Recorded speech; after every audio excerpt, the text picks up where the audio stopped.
Hello, it's Dr. Cinema Quachi again. Here's another mini review. And last time we looked at the Fellowship of the Ring, so it makes sense to continue the trend. Today we're going to be looking at The Two Towers, the second installment in the great fantasy epic. Now, the story takes place basically right where the first one left off. Frodo and Sam are on their own journey, taking the ring to Mount Doom, where they encounter Gollum, the previous owner of the One Ring, and they sort of bring Gollum into their group, sort of a little bit. Then you have Merry and Pippin, who, after being separated from the Aragorn, Gimli, Legolas group, are with the Ents, I think they're called. Ents, they're basically talking trees. They're like Groots, but they're actually talking intelligent magical trees.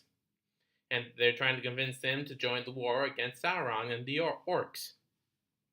And then Legolas, Gimli, and Aragorn, with the arrival of Gandalf the White now, after being brought back to life, are now trying to fight off the orcs and form a big human army to fight off against the army of Sauron.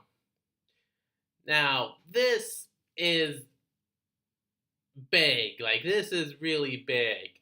The main villain of this movie, besides Sauron, is Saruman, who is a wizard sort of like Gandalf.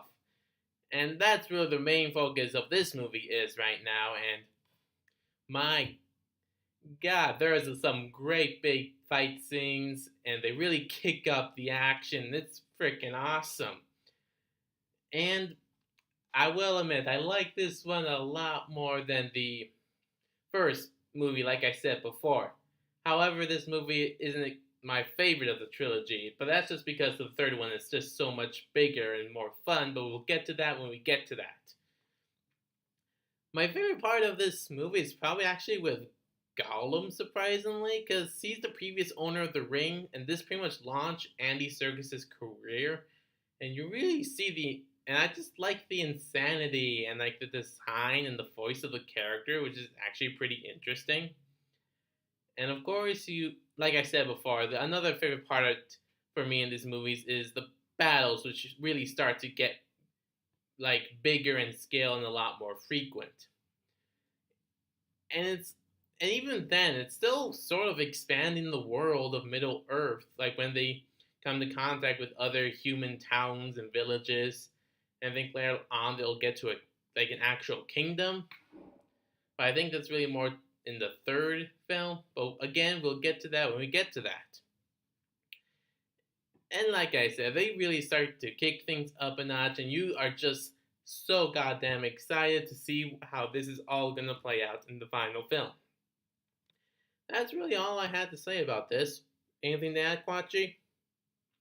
Alright then. We'll see you sometime soon with my mini review of the final Lord of the Rings movie. That's gonna be fun.